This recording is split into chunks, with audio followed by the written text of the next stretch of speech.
Welcome back to Baggage Began Healing Hearts and Minds. I'm joined by Rachel Furman, a soul centered coach, international speaker, artist, and author.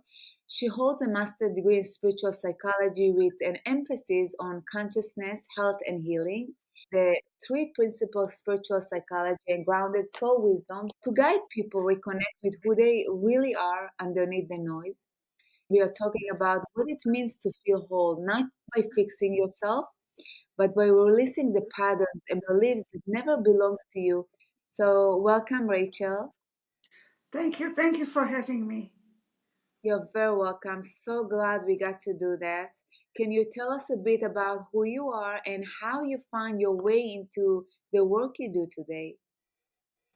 So you kind of like gave a description of what I've learned and my so-called accomplishments. But one of the things that I've learned and experienced is the power of beingness, the power of like knowing that I'm not broken and that I don't need to be fixed. It was a very, very long road to get here.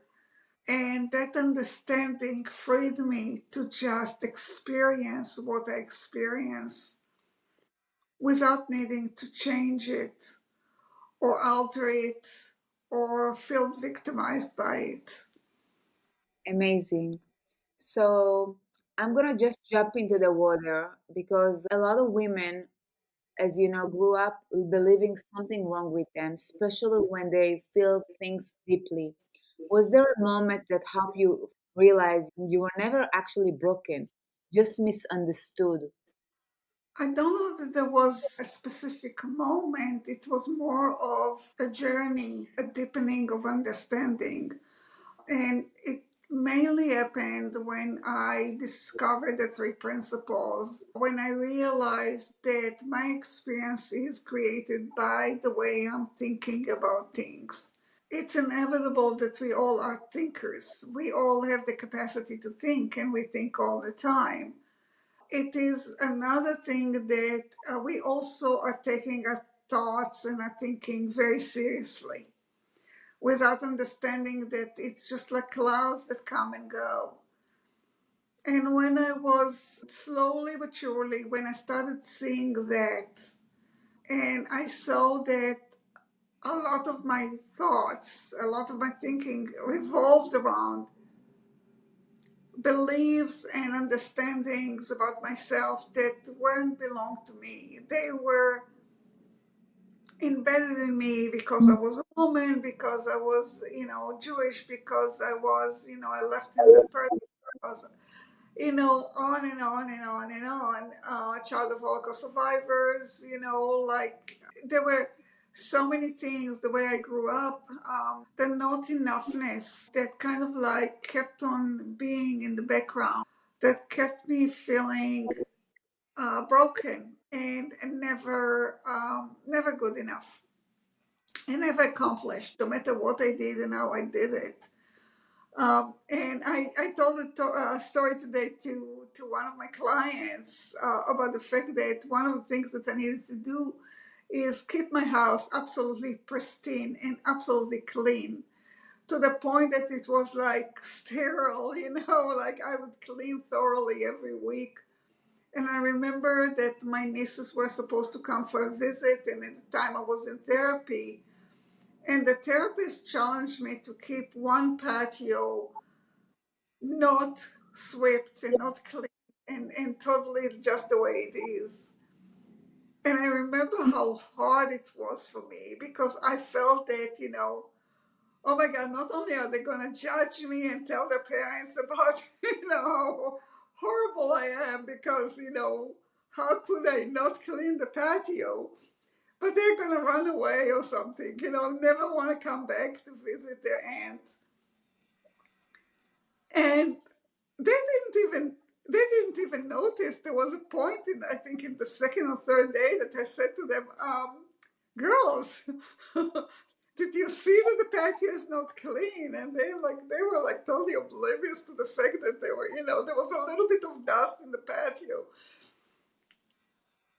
And slowly I got to see that it's me keeping myself in a cage. It's me making those assumptions that if I don't do things, then I'm not okay. And if I don't, if I'm not perfect, the world is going to come to a stop. And slowly I got to see that it is my thinking, that this is not what is real.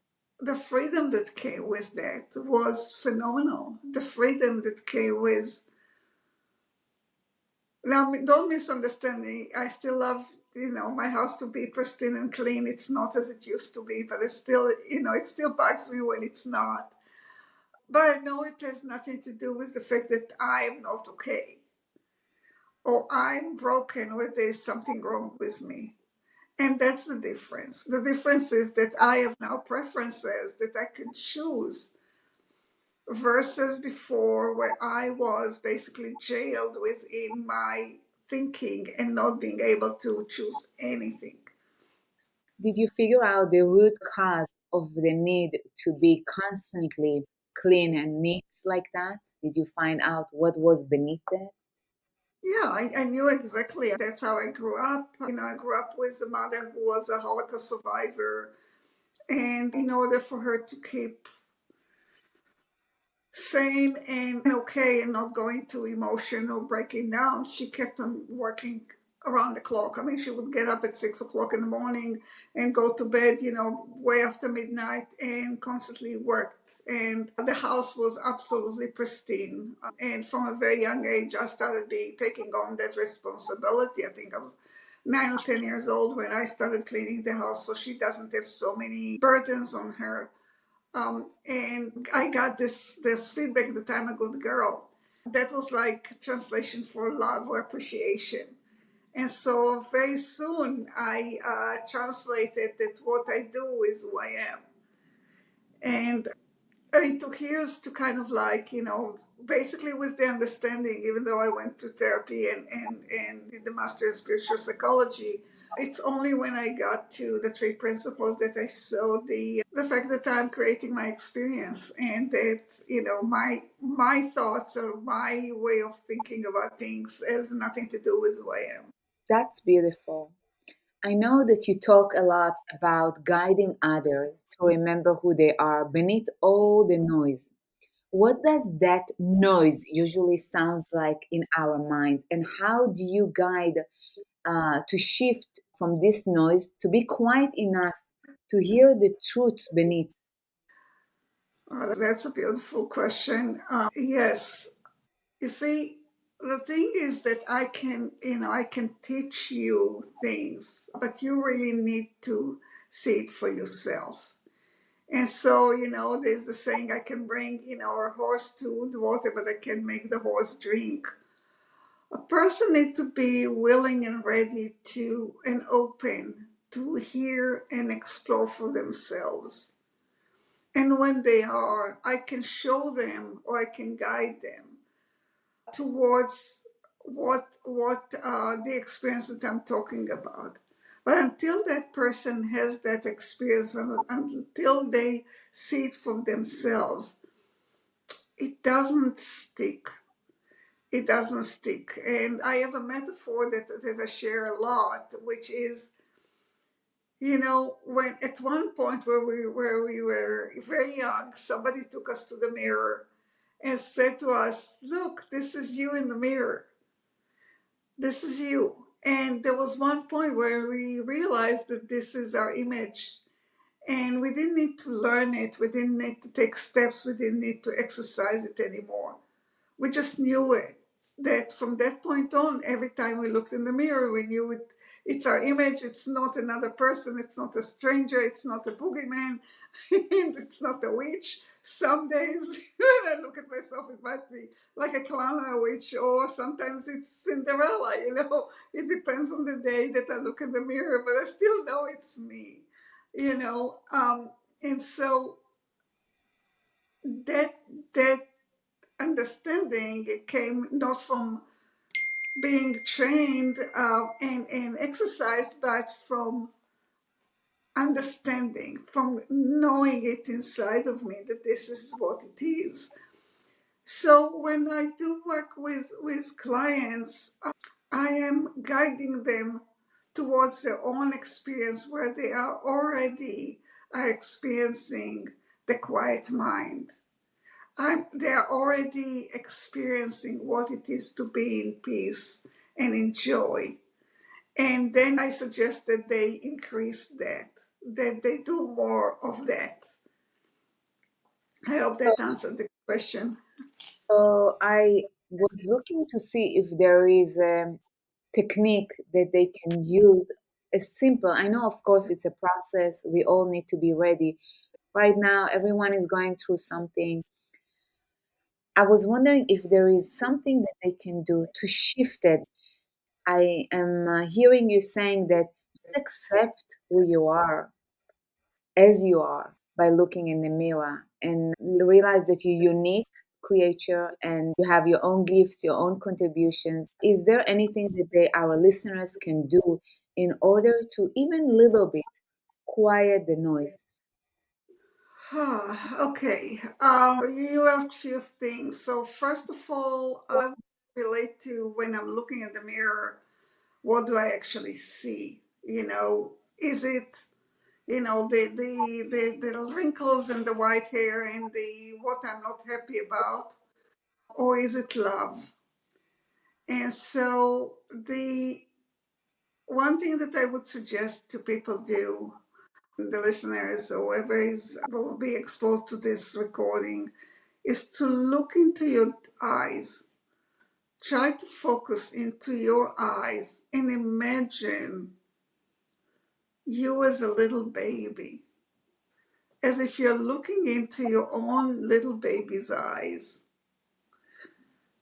And see if you can feel the love, because for me, when I see a baby, immediately I melt away, or a little child, I may melt away. It doesn't matter whose child it is, and where they are. I just feel like I'm melting away. So if you can look into your eyes and imagine yourself as a little baby and bring up that feeling. If you can't, and that's okay too, if you have somebody that you love, if you have a pet, if you have a child, a grandchild, a loved one, if you can look into your eyes and imagine as if you're looking into them and bring up that feeling and then bring it to yourself. So rather than looking into what's wrong with me and what I need to change and what is, oh my God, I'm getting older, then just focus on the feeling of loving. The other, and if you cannot do that, then you can go into something that's even simpler, which is gratitude. Like, take a deep breath and just realize the miracle that you're standing here, that you're here now, that you're alive, and that you're breathing freely. That you are wherever you are, it doesn't matter. The fact that you are standing or sitting and you're breathing by yourself, that's plenty. We forget how precious are our eyes.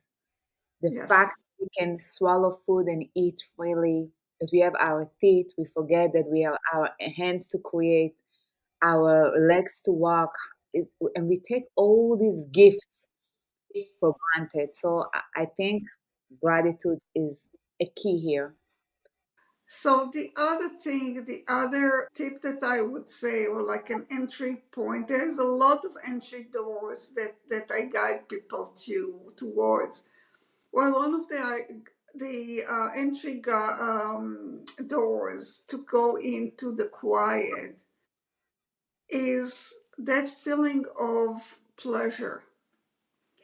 And when I'm talking about pleasure, it's using our senses to enhance our pleasure. So, for example, taste. Okay. If you can, if you, for example, I have berries for breakfast, and a lot of times I'm just, gobbling it up. But those moments where I actually take, a blueberry, and I just feel the taste of it and the tartness and the sweetness and the shape, and I just focus on how it tastes in my mouth. Suddenly the whole world comes to a quiet Halt. place. Yeah, it stops. Nothing matters. There is no what, nothing is, nothing is wrong, nothing is, you know, hurried, nothing is important except for that little moment. So bring yourself to being present. The same thing, I was like, my kitchen sink has in front of it is a big window to the outside. And outside of my window, I have a lavender bush and it has now bees. And one morning, again, I was making my breakfast. And as I was going, I go like that with my head. And I noticed for a split second a hummingbird. And I was like, oh, a hummingbird. And I just stopped and I just looked at the hummingbird with the lavender flower. And it was magical. I mean, if you watch a hummingbird, it's just, nature is so amazing. And I just stood there with awe of like this beauty of here's a hummingbird doing his thing right in front of my window, right here, right now, and I get to watch it. And I stood there maybe for a minute and a half. It didn't take hours, but it just took 1 minute or minute and a half, and my whole morning shifted because now I was in the present, and now I was in beauty, and now I was in awe, and everything after that became beautiful, and the pace slowed down. So pay attention to the littlest things that cost you absolutely nothing, that are available to you all the time. We have spring now in Los Angeles and the flowers are blooming. And I took pictures of my roses in the front and they're like so beautiful, the colors and the shape and the sun hitting them and the light. And it's just marvelous. And so just do that. And then everything that is around, all this noise about everything that is going in the world and in your life. I am dealing with stage 4 cancer. I'm in chemotherapy. Actually, I took, and now I took 2 more tablets because I'm in active treatment now. And life is fabulous. Life is fabulous. I talked to a fellow friend who also is going through a similar diagnosis, and she said to me, how come you're taking this medication? It has those side effects, and did you read all this? And I'm like, I'm a retired pharmacist. I know the side effects. I don't want to read them. It's not relevant to me. And she's like, but, and I'm like, and I have a doctor who is worried about my condition and I get to live my life and enjoy my life. And I And said to her, you have to decide, do you want to be here? And I'm saying that to everyone, do you really want to be here? You don't have to. This is a privilege.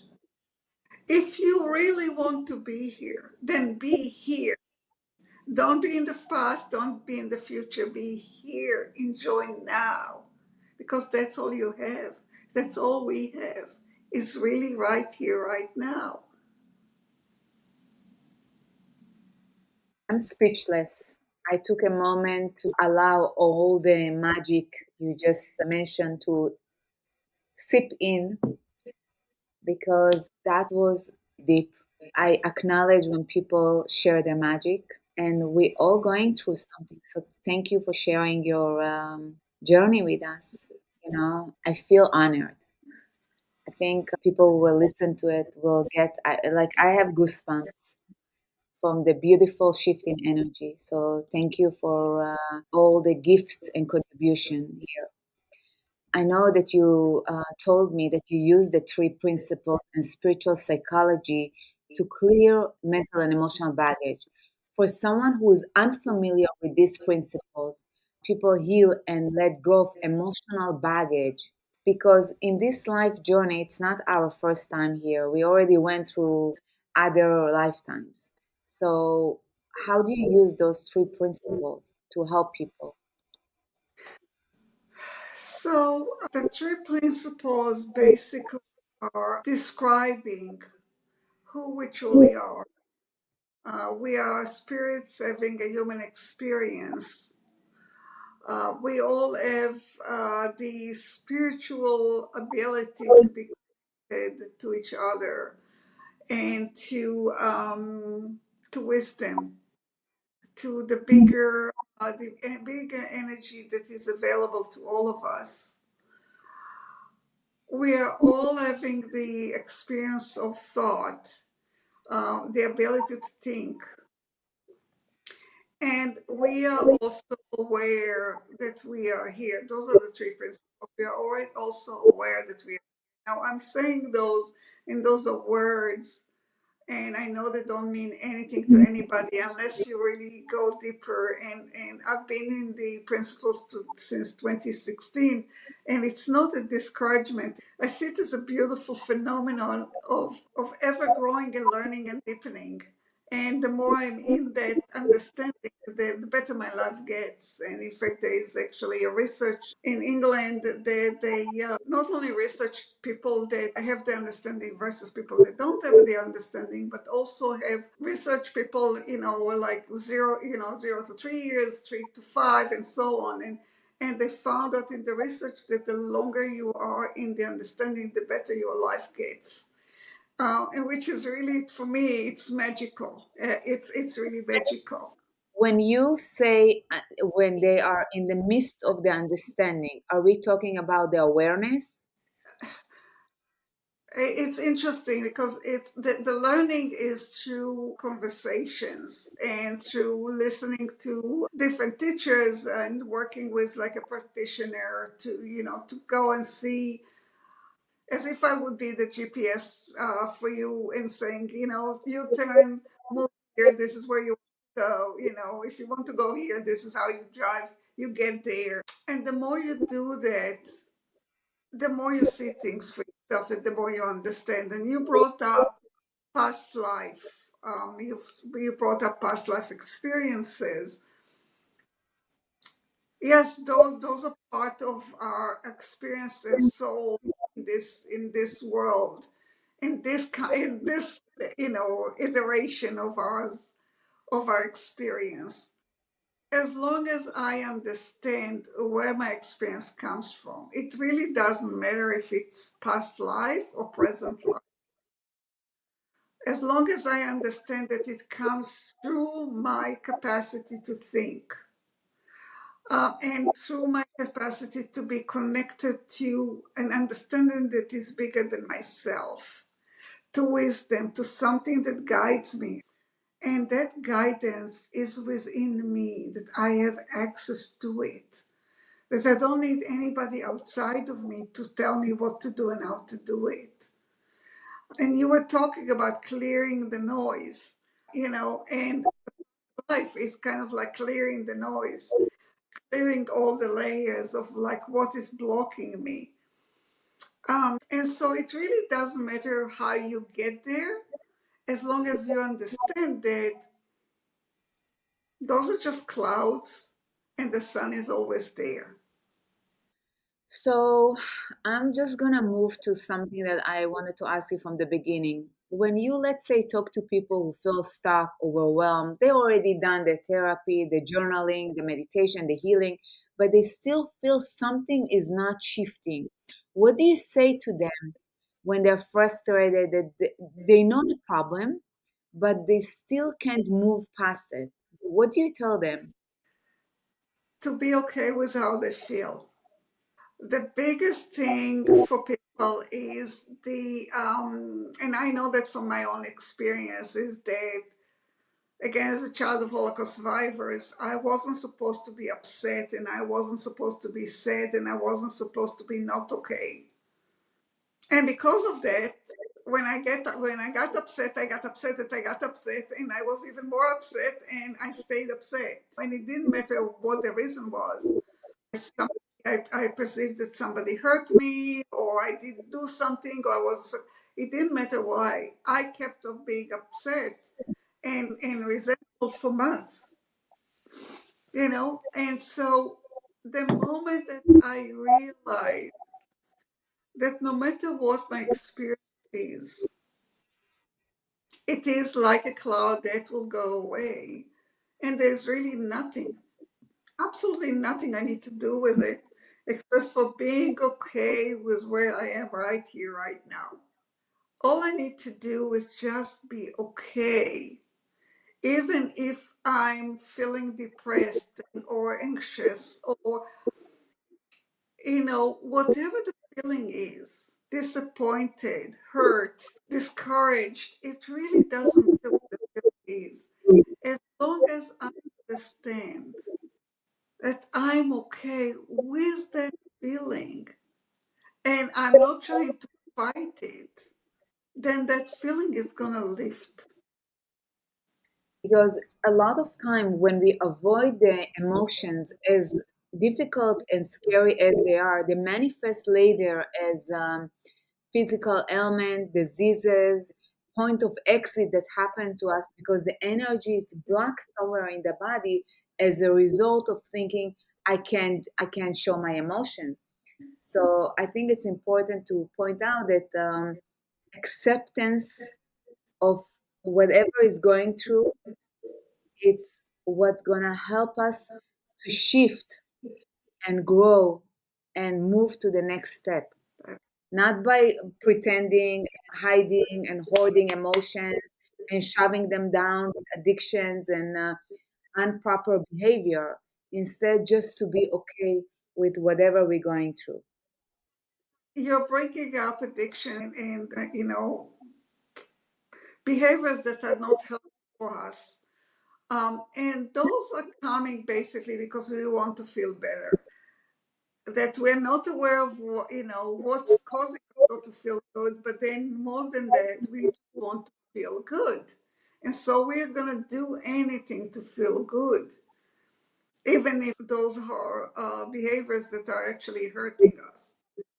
And when I understand that it is okay to not feel good, there is nothing wrong with not feeling good. The moment I stop being afraid of my emotions, no matter what the emotions are or how big the emotions are, that's the door for freedom. To choose to be free, to choose to feel even if you don't feel good instead of going to the addiction. Basically, to allow, to accept the feelings as they are instead of going to the addictions, to the alcohol or to the food or to sex, anything, overworking even, because you mentioned that most people rather avoid the feelings like sadness, anger, anxiety, and go to addictions than feel it. So until we feel it, to maybe pause and think before you go to your addiction, it's okay for me to feel whatever I'm feeling. That's exactly it. It's accepting your entire experience as a human being.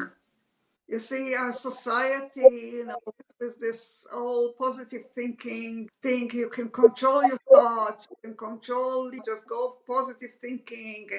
This is BS. You cannot control your thinking, you cannot control your feelings, especially not the first thought. Okay? We have no control over our thoughts and over our feelings. And the moment we are trying to control it, that's when we get into trouble. That's when we create disease. That's when we create discomfort. Okay? So, accepting my human experience for the fullest is where I'm going to get healing. Because what happens is when I can accept my big emotions, they don't need to show up as big. because the more I shove them down, the more they want to be bigger. So they, because they are pointing to something, they're pointing to something for me to look. And usually, what they're pointing to is the fact that I'm away from myself, that I've just told myself that I'm not okay, that I've just hurt myself. So anytime I go to a very big emotion negatively, it means that I need to do a very big U-turn, go back to myself, to the present moment. Because when we are in the present moment, we're always okay. When I'm in my beingness, I'm always okay. Can I give you an example? Of course. So I was driving to the hospital about a month ago, 6:15 in the morning, on the freeway. And I was thinking about this well-being, the expression well-being. And at the time I was in between treatments and I wasn't sure that I will get a new treatment, or the doctor is going to say to me, there's no more medication for you and that's it. That's the end of the road. I didn't know that. I knew that all my liver enzymes, four of them were highly elevated, and I wasn't feeling good. And I had pressure. I felt the cancer pressing and growing. And I was driving, and the sun was coming out, and I was like, "Wow, look at the sun!" Rather than being upset, let me look at the sun. And I'm enjoying the sun, and then I get a thought of like, I'm actually not well. So what is this OBS about well-being? And then I had another awareness of like, when I'm being, I'm well. When I'm present in my beingness, then all is well. And I was so amazed by that deep understanding. And I felt such a big relief that I knew that no matter what the doctor is going to say or what is my prognosis, and, if I can get treatment, I can get treatment. I was like, it doesn't matter. I'm okay no matter what. I'm okay. Even if it means that, I'm not going to be here tomorrow, I'm still okay. And that's what I'm pointed towards. If we can move, those feelings, those harsh feelings, those uncomfortable feelings are telling us that we ran away from what is real. And what is real is this present moment. So, Rachel, I hear here that you are trusting your intuition. And I know that for a lot of people, after years of self doubt or trauma, they cease listening to their hearts and their intuition. What's maybe one way you help others to begin to reconnect with their inner voice, even when they don't really trust whatever is going on anymore? So that's a wonderful question. Yeah, the inner voice is present there all the time. And a lot of times, because we did not, especially as women, when we stop paying attention to it, it becomes very, very small and weak, and it's very hard to detect. What I would say is that if you pay attention, if you start listening, see how it makes you feel in your body. When you hear an idea, a suggestion, go left instead of right, stop running, sit there, When you hear that suggestion, feel it within your body. Does it feel like is your body feel relaxed? Or does this thought gives you anxiety? Is it anxiousness? Do you feel like you're shrinking or you're expanding? Just pay attention to that thing and you'll know, because you want to go towards expansion. You want to go towards the good feeling. So pay attention to what is going on in your body when you get the message. And the more you're going to listen to those little whispers, the louder they're going to become. And the more you'll know what is right for you. And know that even if you didn't listen and you did the opposite, you can always turn around and choose differently. Because every time you're doing something, you're going to learn. You're going to learn from that. There's going to be something there for you to see and say, okay, another little story. I wanted to go Sunday, I wanted to go to the beach. And the GPS said, go towards Hollywood. I mean, the other direction exactly from the beach. And I'm like, why? And it showed it 27 minutes. And the other way, the way I usually go, it showed me 30 minutes. And I said, okay, 3 more minutes, but I'm going to go the way I want to go, right? Well, it turned out that I was on the freeway. There was an accident or something. And I was on the freeway for more than an hour stuck in traffic. And then I went towards the road, and I didn't realize that it was blocked because of the fires, and I couldn't. And I turned around and I went back home. Never got to the beach. I went all the way to the Palisades and never got to the beach. I was like 5 minutes away from the beach, and I'm like, forget about it. It's not happening today. The next day, I'm supposed to go to the hospital, and I'm like, I like to go on one freeway and it shows me to go on another freeway. And I'm like, okay, I've learned my lesson. I'm going to go with whatever you tell me. Even though I don't like that way, I'm going to do it. And I'm letting it go. And before I get to, supposed to turn right instead of turning left, because I usually turn left.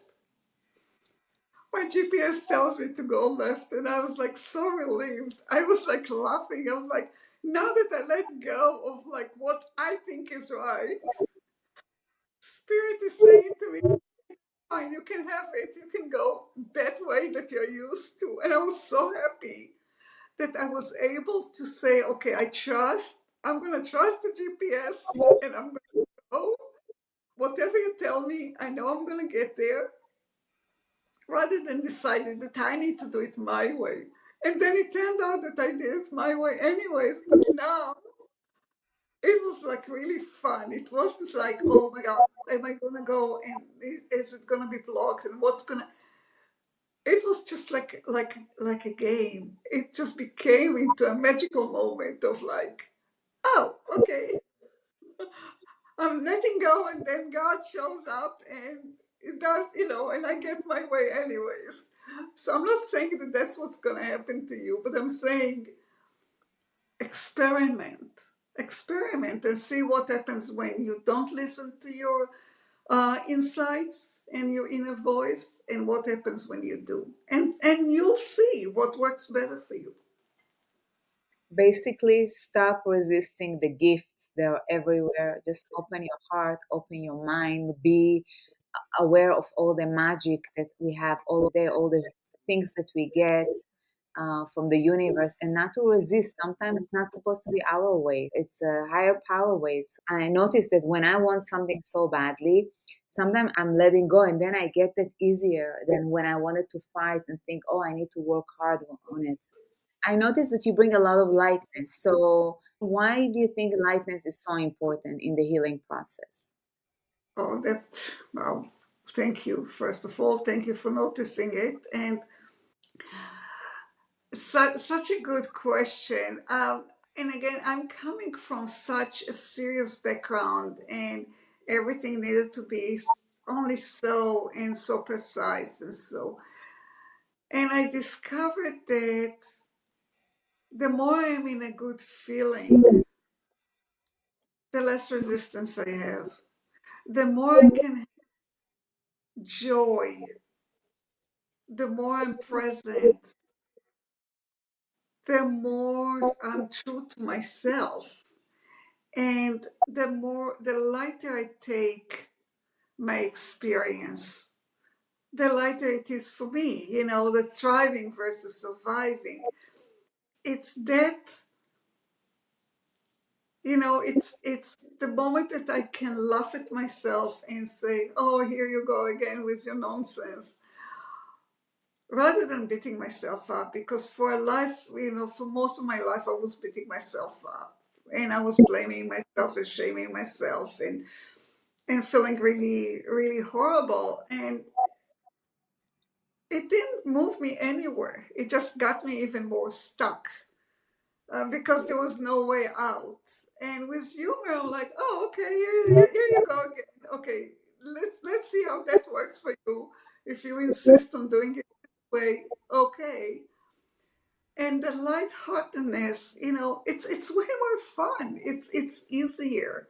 It's easier for everyone. And when I went for 8.5 years to therapy, and I would go every other week for 2 hours, because I said an hour is not enough. So I went every other week, and I would go on Fridays, because on Saturday till Sunday, I was on the sofa crying after therapy.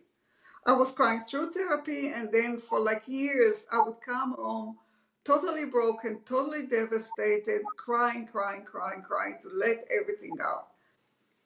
And that went for about, like, 8 out of the 8.5 years. That didn't do much. And I realized that that's not the way. That is not the way. If I want to go into feeling good, why do I need to cry and suffer? Oh, why can't I laugh and dance and sing? That's the way to feel good.